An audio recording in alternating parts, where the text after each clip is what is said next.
I'm Doc AJ Chua and welcome to Adjusting Your Heart. We talk about mental health and relationships every Friday, so please follow Adjusting Your Heart in Facebook, IG, TikTok, and Signal TV 185.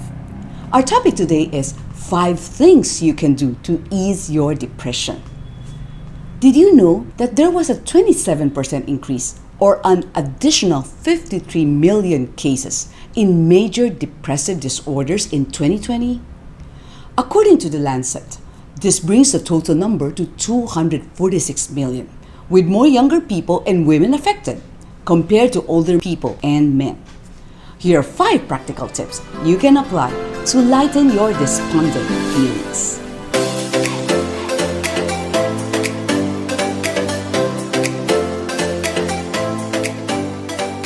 My first point is cry your heart out. No matter what is weighing you down, remember that it's okay not to be okay. You're hurting because it matters to you. You might be feeling downcast because your parents keep fighting. You didn't get your dream job. You were scammed. Your significant other left you. You were diagnosed with a terminal illness or a loved one died. You don't need to appear to be strong all the time. Allow yourself to be sad, to grieve, and even to cry. Crying is not a sign of weakness. It just means that we're humans. Tears are prayers too. They travel to God when we can't speak. Psalm 56 verse 8 says, "You keep track of all my sorrows. You have collected all my tears in your bottle. You have recorded each one in your book." This is very comforting, knowing that God cares and understands when we are hurting. And when you're sad, sometimes you just want to eat, cry, it's okay.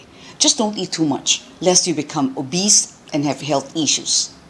My second point is talk to people who understand. In the Paradise Zoo in Belgium, the orangutans became depressed. Due to the pandemic, people are not allowed to go to the zoo.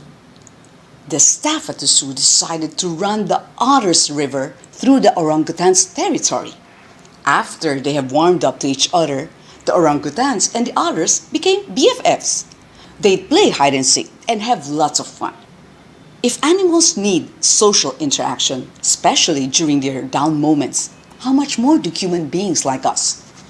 Choose carefully who to open up to, lest you end up like this poor woman in China.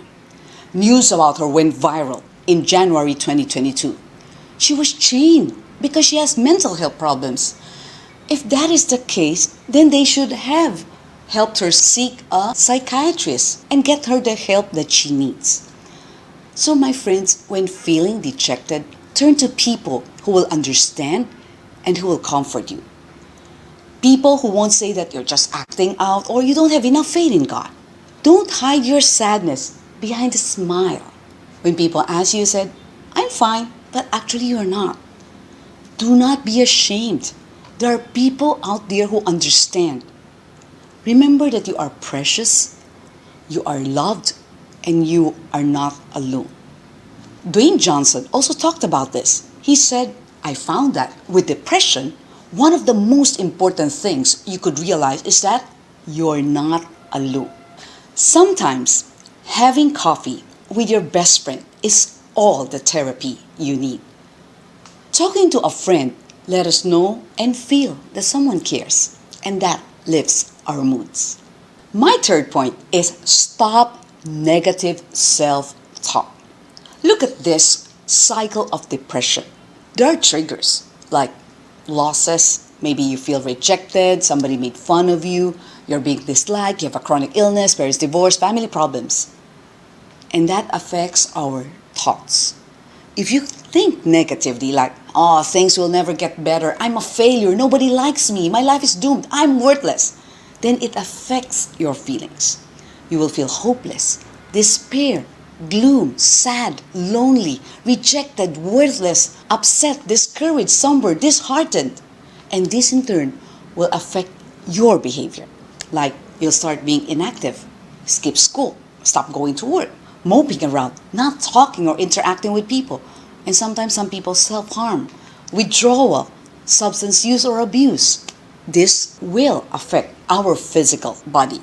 Like you will have lower energy, we would cry, have poor appetite, insomnia, poor memory, trouble concentrating, weight loss or weight gain. That's why we have to change the way we think. There's a quotation that says, be happy. Not because everything is good, but because you can see the good in everything. Look for something positive every day. Even if some days you have to look a little harder. No matter what your circumstances are, try to find something positive about it. Like you could write down every day 3 things that you could be thankful for, or 3 things that went well. Do that every day so that eventually you would have a habit of gratitude. That means the way you think is more positive. It would affect the way you feel. You feel happier, more contented, more joyful, and it will also affect your behavior and physical responses. My 4th point is use arts as a form of therapy. You can express your emotions through various forms of arts. When you create something, you feel good about yourself. And if you're doing it for somebody else, and that friend appreciated what you gave him or her, that in turn would make you happy. For instance, you could try adult coloring book, drawing, painting, dancing, music. You can compose a song. You could blog, vlog, compose a poem, write a book. You could sculpt. You could do art journaling, photography, making collages, making cards. You could also try out dating. My cousin Susie Seco loves to do it. She's happily married to Alex and they have 3 wonderful children, Charlene, Suzanne, and Celine. Check out these nice pictures. Actually, she gave me the cross and it's very beautiful. It's in one of my joy boxes. You can also try out sewing, cross stitch, crocheting, knitting, or you could even learn coffee or latte art. There's Joey Stephanie Chua, the owner of Cube Coffee in Europe. They even use edible straws so that it would lessen the waste being produced in our world. You might be wondering why I only focus on arts as a form of therapy. That's because in my previous videos like coping with depression, I've already shared other things. So do check those out. We already have a playlist regarding depression. Adele, who's only 33, won 3 awards at the 2022 Brit Awards. She won as Artist of the Year, Album of the Year, Song of the Year for Easy on Me. She have already garnered 15 Grammy Awards and have sold more than 120 million records.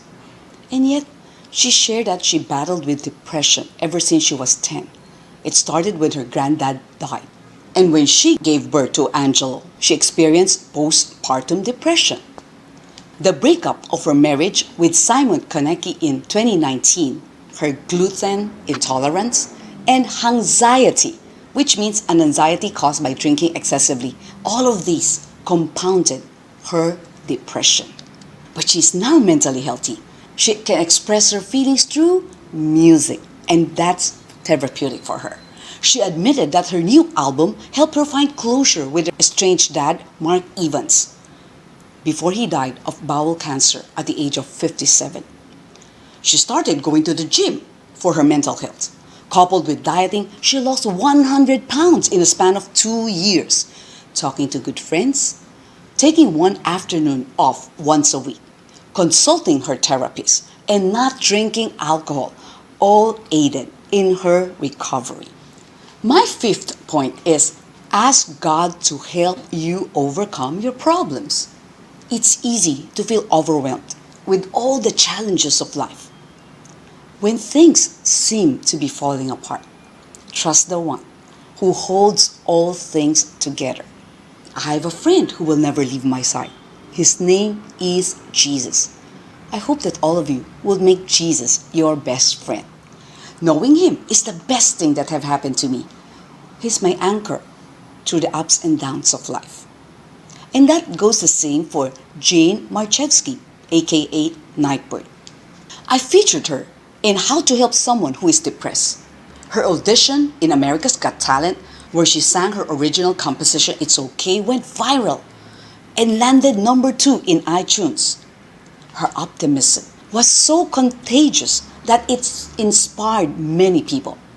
She said, "We cannot wait for the bad things to go away before we decide to be happy with our life." After a 4-year battle with cancer, Nightbird died on February 19, 2022 at the age of 31. Her family paid tribute to her, saying, "Her lasting legacy will be the gift of hope she gave to so many through her music and the strength she found in Jesus." The family is raising funds right now to create a memorial foundation in her memory. The funds will be donated to cancer research and to those who will be unable to afford the treatment they need. Like what her family said, Nightbird's faith in Jesus enabled her to have peace and joy amid her cancer journey.